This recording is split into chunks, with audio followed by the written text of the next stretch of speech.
organiziramo pa ga pod pokroviteljstvom Ministrstva za okolje in prostor in Meseca prostora, Inštituta za politike prostora. Moje ime je Marko Peterlin in bom poskušal moderirati ta današnji prvi del, ki je namenjen predstavitvam nekih novih pristopov, novih praks pri urejanju javnih zelenih površin. Za uvod pa bi prosil za pozdravne nagovore, najprej župana, mestne občine Celje, gospoda Šrota in prosim za pozdravljanje.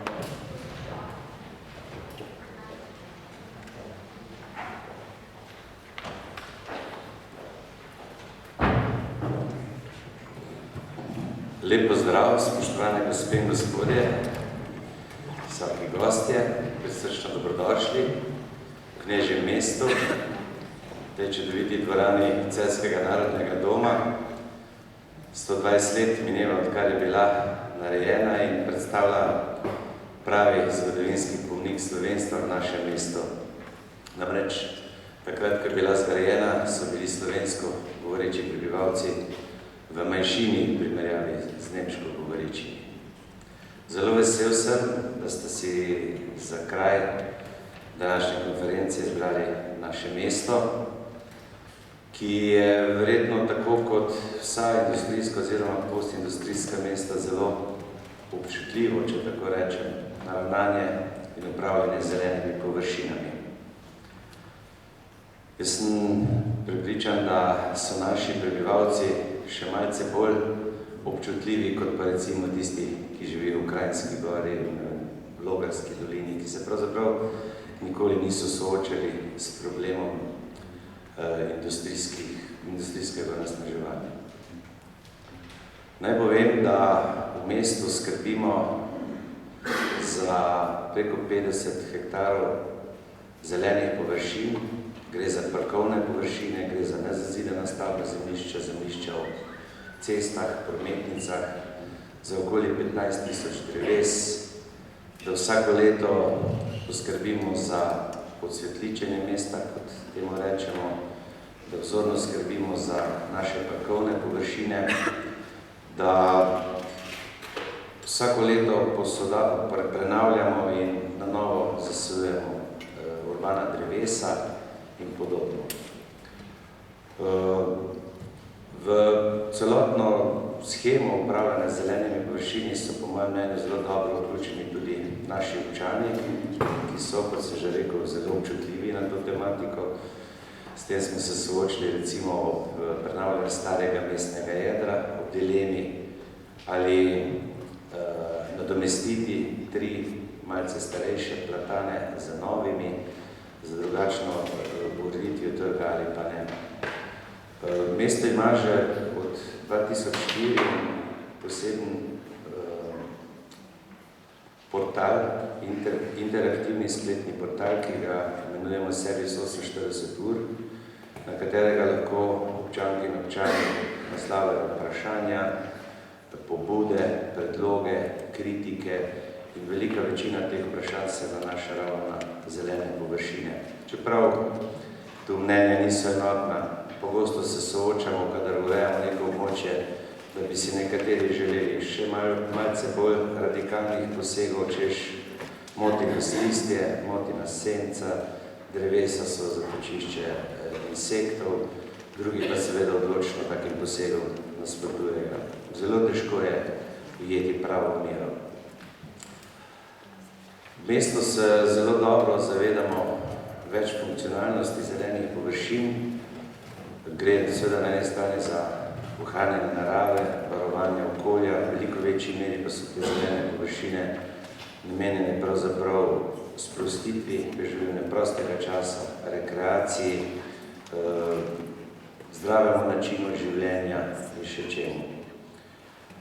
Naj povem, da se v mestu oziramo tudi v prihodnost, ker se zavedamo, da nekega drevoreda ali pa parka ne moreš vzpostaviti čez noč.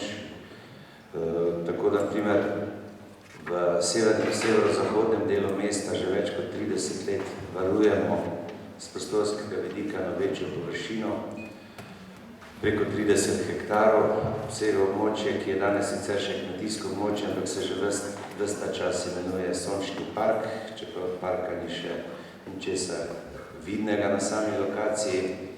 Gre pa za območje, ker živi pravzaprav skoraj ena tretjina Celjank in Celjanov in naš namen je seveda v prihodnosti vzpostaviti parkovno površino. V mestu smo še posebej ponosni na naš mestni park, ki je bil vzpostavljen v drugi polovici 19. stoletja. Čeprav se od njega kaj veliko ni ohranilo v prvotni zasnovi, razen dela dvostranskega kostanjevega drevoreda, ki pa žal sedaj tudi jemlje svoj čas, kako bi temu rekel, potem sprehajalne poti, 8 sprehajalne poti, ki se končuje z manjšim bazenom oziroma fontanico, nekaj sprehajalnih poti do rondojskih gredic oziroma zaseditev in pa ostala je še lokacija nekdanjega glasbenega paviljona, ki ga tudi že dolgo več ni. Mesto načrtuje prenovitev tega parka. Tako kot vse ostalo delamo tudi tukaj zelo postopno, kajti preveč radikalni posegi vzbudijo veliko nejevolje pri naših občanih. Tak primer imamo na, če poznate, Kersnikovo ulico v Celju. Gre za precej dolgo ulico, preko kilometer, ki je bila tam v polovici 90. let rekonstruirana. V tej rekonstrukciji so obojestranski drevored zelo temeljito obžagali. Drevesa so sicer zarasla, ampak praktično vsa zbolela, tako da zadnjih 10 let načrtno odstranjujemo vsako leto nekaj drevesa, sadimo novo drevesa, tako da občanke in občani pravzaprav niti ne opazijo.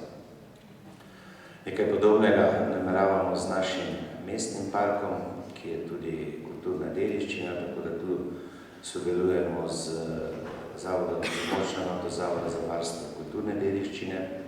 Smo pa ponosni na to, da smo pravzaprav ta park nekako povečali ali pa ga spojili z bližnjimi mestnimi gozdovi.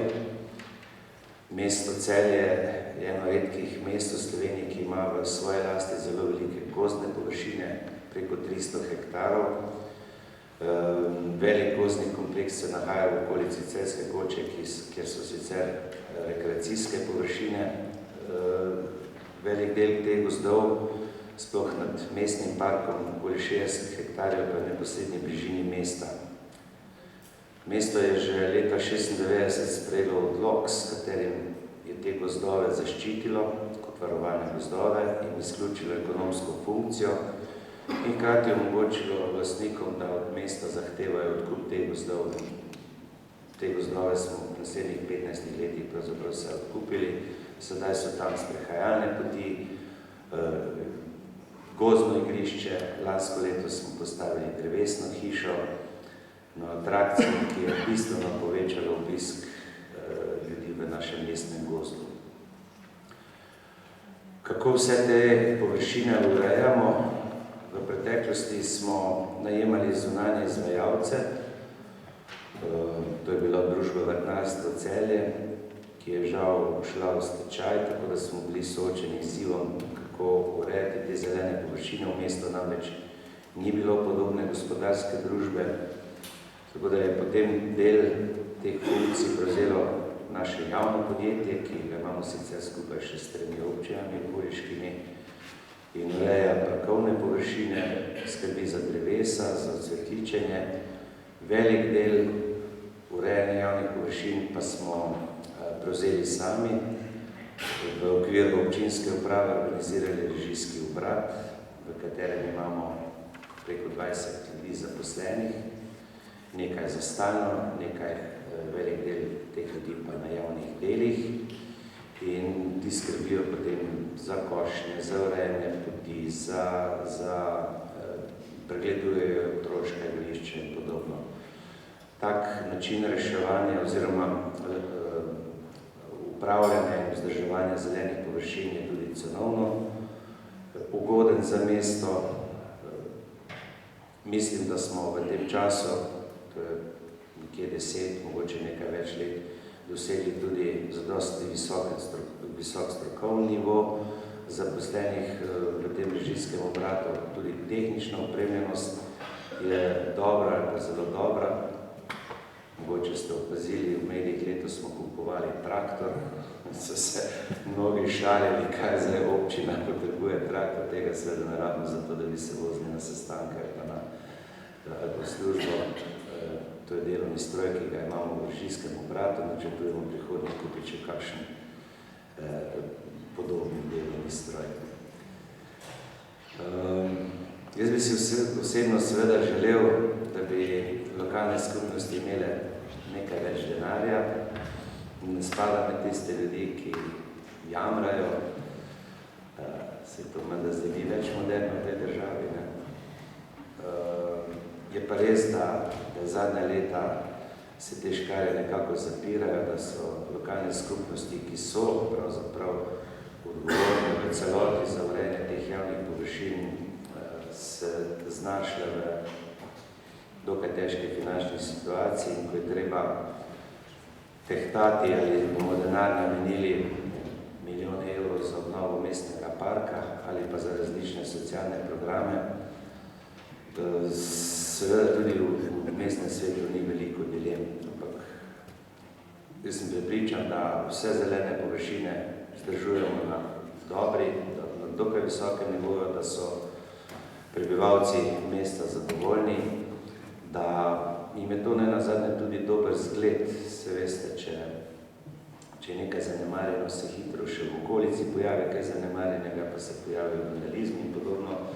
Tako da se tudi občanke in občani, prebivalci mesta na svojih zelenih površinah zelo trudijo in jih urejajo čim lepše, kajti nenazadnje se vsi želimo živeti v lepem, zelenem, zdravem, čistem okolju.